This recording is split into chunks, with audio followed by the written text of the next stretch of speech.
Hello friends. तो आज हम लोग स्टडी करने वाले हैं स्टैंडर्ड 9 चैप्टर 1 नंबर सिस्टम के फिगर्स एंड फार्मूलाज के बारे में। तो यहाँ पर इस मिनी वीडियो में मैंने इस चैप्टर के सारे फार्मूलाज को कवर कर लिया है, राइट। तो बहुत ही छोटा वीडियो है, आपको इस वीडियो को बहुत ही ध्यान से और पूरे एंड तक देखना है। हेलो फ्रेंड्स, आपके जो भी डाउट्स है वो कमेंट्स में लिखिए। आपके सारे डाउट्स 7 आवर्स के अंदर सॉल्व कर दिए जाएंगे। अगर आप इस वीडियो की नोट्स चाहते हो तो टेलीग्राम की लिंक नीचे डिस्क्रिप्शन से मिल जाएगी।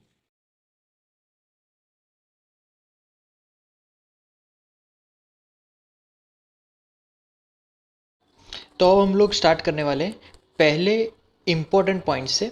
तो पहला है the natural numbers are 1 2 3 up to infinity, और उसको हम लोग रिप्रेजेंट करेंगे कैपिटल एन से, राइट।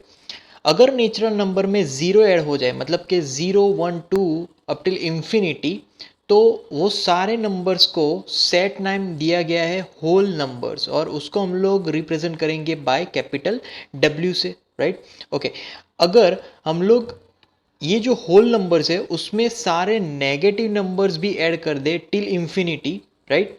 तो नेगेटिव में इंफिनिटी नंबर्स से लेकर पॉजिटिव में इंफिनिटी नंबर्स, उस सभी कंप्लीट सेट को हम लोग बोलेंगे इंटीजर्स, और इंटीजर्स को रिप्रेजेंट करेंगे कैपिटल जेड से, राइट। उसके बाद rational numbers means a number a by b is a rational number if a and b are integers and b should not equal to 0। b यहाँ पर 0 नहीं होना चाहिए, राइट। तभी वो रैशनल नंबर्स कहलाएगा a upon b, right. Rational numbers includes natural numbers, integers and all fractions. Rational numbers में ये सारे सेट आ जाता है, इंक्लूड है, राइट।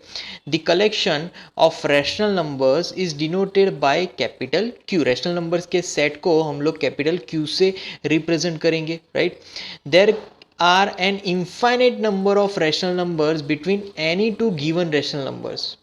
कोई भी दो रैशनल नंबर्स के बीच इनफाइनाइट पॉसिबिलिटीज है रैशनल नंबर्स मिलने की, राइट।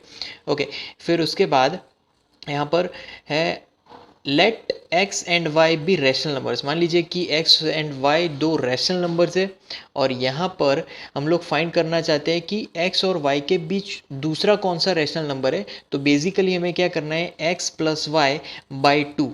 तो तुरंत हमें एक और रैशनल नंबर मिलेगा जो कि एक्स एंड वाई के बीच होगा, right. Let x and y be two rational number such that x is less than y, मतलब कि वाई की जो वैल्यू है वो एक्स से ग्रेटर है, एक्स की वैल्यू छोटी है। So for finding an rational numbers between x and y, तो उसकी जो पॉसिबिलिटीज़ है वो हमें यहाँ पर मिलेगी। Let d is equal to y minus x upon n plus one. अब यहाँ पर क्वेश्चन है कि एन क्या है, तो एन है rational number between x and y, right. तो यहाँ पर हमें वो मिलेगा x plus d, then x plus two d plus then x plus three d up to x plus n d तक हमें यहाँ पर रैशनल नंबर मिल सकते हैं, राइट। तो उसके बाद है इरेशनल नंबर्स। इरेशनल नंबर्स मतलब कि a number which can't be written in the form of p upon q, right. P upon q के फॉर्म में हम लोग इरेशनल नंबर्स को नहीं लिख सकते। जहाँ पर p and q integer and q is not equal to zero, तो उसी को हम लोग रैशनल नंबर्स बोलेंगे, और रैशनल नंबर को हम लोग रिप्रेजेंट करेंगे कैपिटल s से। अब इरेशनल नंबर्स के कुछ एग्जांपल्स है, जैसे कि √2 है, √3 है, पाई है। मतलब रूट वाले जितने भी जिस फॉर एग्जांपल जिसका रूट नहीं निकल सकता है, राइट, वो इरेशनल नंबर्स में आएगा, राइट। उसके बाद हम लोग जाएंगे रियल नंबर्स, राइट। तो all rational and irrational numbers together make real numbers. Real numbers में रैशनल नंबर भी होंगे और इरेशनल नंबर भी होंगे, राइट। उसके बाद है पाइथागोरस थियरम। हम लोग जानते हैं ये पाइथागोरस थियरम में एक राइट एंगल ट्राइंगल आएगा, राइट। अब इस थियरम में जो ट्राइंगल हमने लिया है उसकी एक साइड का यूनिट है 1 यूनिट, वैल्यू है 1 यूनिट, और दूसरी साइड का वैल्यू है 1 यूनिट।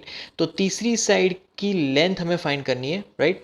तो बेसिकली इस ट्राइंगल का पहले हम लोग नाम दे देंगे, ये है ओ पॉइंट, ये है ए पॉइंट, और ये है बी पॉइंट। तो बेसिकली ओ बी हमें फाइंड करना है। तो पाइथागोरस थियरम के हिसाब से O B square is equal to O A square plus A B square, right.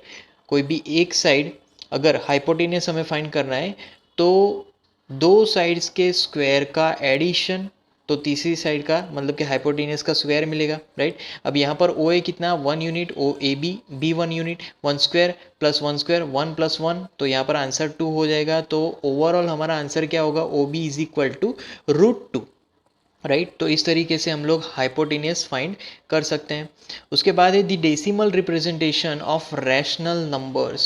तो rational number in the form of p upon q where q is not equal to 0 on division of p by q either the remainder become 0 और never become 0। ये दो possibility हमें मिलेगी। जब कभी भी आप दो इंटीजर p और q को डिवाइड करोगे तो रिमाइंडर या फिर 0 मिलेगा या फिर 0 नहीं मिलेगा कभी भी, right. The decimal representation of irrational number, पहले हमने रैशनल की बात की, अब इरेशनल नंबर की अगर बात करें तो वो नॉन टर्मिनेटिंग होगा and non recurring. Non recurring मतलब कि नॉन रिपीटिंग, यहाँ पर कभी वो रिपीट ही नहीं होगा वापस, वो जो सीक्वेंस है वो कभी भी रिपीट नहीं होगा, कुछ अलग ही सीक्वेंस हमें मिलते जाएंगे आगे, right? An irrational number can never be known in any form, right? The process of visualization of represent a decimal expansion on the number line is known as successive magnification. तो number line पे हम लोग किसी particular decimal का expansion करें, right, तो उसको हम लोग बोल सकते हैं सक्सेसिव मैग्निफिकेशन। नंबर लाइन में भी हम लोग मैग्नीफाइड कर सकते हैं, राइट, वैल्यूज़ को। देन आफ्टर यहाँ पर बात करेंगे rationalising factor, right.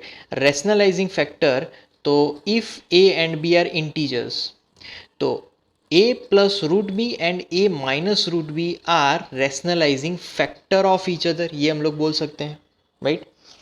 If x and y are natural numbers, root X plus root Y and root X minus root Y are rationalising factor of each other, right. उसके बाद if a and b are integers and x and y are natural numbers, तो फिर क्या form हो सकता है, तो a plus B root x and a minus B root x are rationalising factor of each other, right. अब मान लीजिए कि हमारे पास रियल नंबर्स है जैसे कि A B C D, right. A B C D 4 real number है और यहाँ पर मान लीजिए कि रूट ए इंटू बी है, तो इंडिविजुअली हम लोग रूट फाइंड कर सकते हैं, is equal to root A into root B. Similarly second में रूट ए बाई बी है, तो is equal to individually root A upon individual root B, right. Third में ब्रैकेट में root A plus root B into root A minus root B, तो इसका जो solution होगा वो हमें मिलेगा a माइनस बी, जैसे हम लोग करते आए फैक्टराइजेशन, राइट। सिमिलरली मान लीजिए कि a plus root B into A minus root B है, तो a इंटू ए तो ए स्क्वायर हो जाएगा, बट रूट बी यहाँ पर b मिलेगा और जो बीच के जो टर्म्स हैं वो एक दूसरे को कैंसिल कर देंगे प्लस और माइनस होने की वजह से।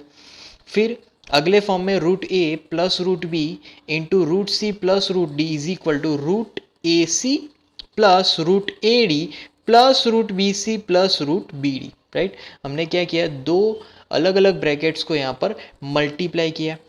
उसके बाद है यहाँ पर root A plus root B whole square, तो उसका एक्सपांशन होगा a plus two root A into B plus B, right, उसको हमने एक्सपांड किया, राइट।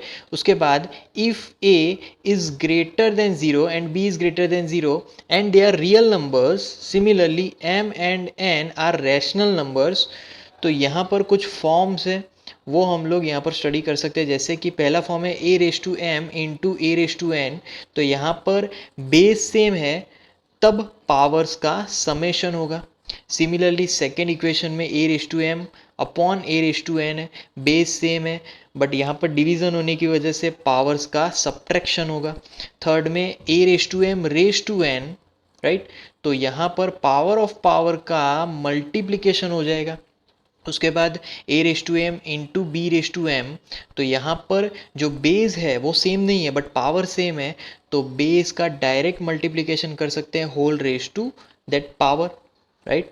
उसके बाद है a raise to m upon B raise to m that is equal to, अब यहाँ पर पावर सेम है न्यूमरेटर डिनोमिनेटर में बट बेस सेम नहीं है, तो पावर सेम है, बेस सेम नहीं है, तो a upon B raise to m, right. उसके बाद नेक्स्ट में a रेस टू 0, तो किसी भी वैल्यू का 0 पावर मतलब उसका यहाँ पर आंसर 1 मिलेगा। फिर नेक्स्ट में a raise to minus n, किसी भी पर्टिकुलर बेस वैल्यू का अगर पावर नेगेटिव है तो वो जो वैल्यू है वो डिनोमिनेटर में चला जाएगा उस पावर के पॉजिटिव वैल्यू के साथ। मतलब पावर तो पॉजिटिव हो गया है बट ये पूरी वैल्यू हमें डिनोमिनेटर में मिलेगी। तो ये था हमारे चैप्टर नंबर 1 का पूरा समरी, राइट। ये था हमारा चैप्टर नंबर 1 नंबर सिस्टम।